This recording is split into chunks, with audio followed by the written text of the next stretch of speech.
Right, hello and welcome back to the First Aid from Scouts YouTube channel for Scouting at Home. Today we're going to be going through one of the most important badges we have to offer because it might save a person's life, and that is the Emergency Aid Badge.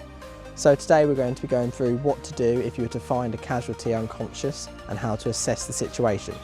So to do this you follow the acronym Dr. ABC.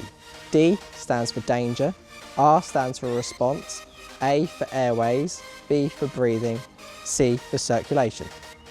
So first things first, if you were to come across a person, you need to assess for danger. You need to check there's no glass around them because you're going to be kneeling down next to them. If they're in the middle of the road, you need to be making sure that you're stopping the traffic because you don't want to get yourself and them run over. That's not going to help the situation.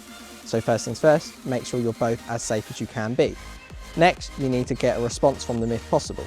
So approach them, introduce yourself, see if they answer. So go up to them and go, "Can you hear me? Hello?" And if you still don't get a vocal response, you then want to be gently shaking them by the shoulders. So kneel down next to them and then gently shake their shoulders saying, "Hello, can you hear me?" And if there's still no response, you know they're unresponsive. You don't want to be shaking them too hard because you don't know what other damage they might have sustained. So they might have back problems, they might have damaged their neck.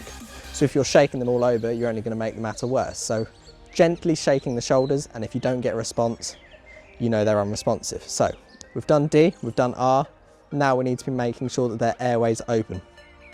If their airways aren't open, they can't breathe no matter what. So to open their airways, you place 2 fingers under their chin, your other hand on their forehead, and just gently tilt their head back. This will also cause their mouth to open up a little bit, and then you'll be able to see that they haven't swallowed their tongue. You might not think you know what it looks like if a person swallows their tongue, however you know what your mouth naturally looks like when it's open, so it would look very different as their tongue has flopped to the back of their throat, and this means it's impossible for them to breathe. So now we've opened their airways, we need to check if they're breathing.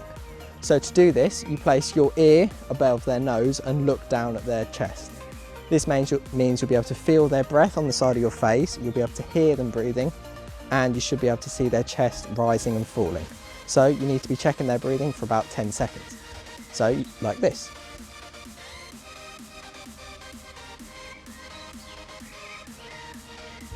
So after about 10 seconds, you'll clearly be able to see whether their chest is moving and whether they're breathing. If they're not breathing, you need to be straight away calling 999, shouting for help, and then if you are trained, doing CPR, but I won't be covering that in this video. So for this situation, we're going to say they're breathing, and then you move on to C, which is circulation. This is where you check that there isn't any visible bleeds. So go over their body, make sure that there's no blood soaking through any clothes. If there is, that might be the lack of blood, and you need to be treating them cuts, which again, I will cover in a different video.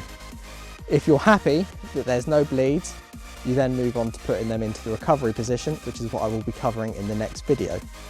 So in the meantime, make sure that you're practicing with whoever you've got at home, assessing each other's situation. So one person can be on the floor as the casualty, the other person can assess the situation. Practice checking each other's breathings, opening the airway so you know what it's like. So if this situation does occur in real life, you know what to do. So that's the end of today's video. I hope this was helpful. Please leave a like if it was, and make sure you are subscribed so you do not miss the next video where we will be putting him into the recovery position. So I'll see you next time. Practice good.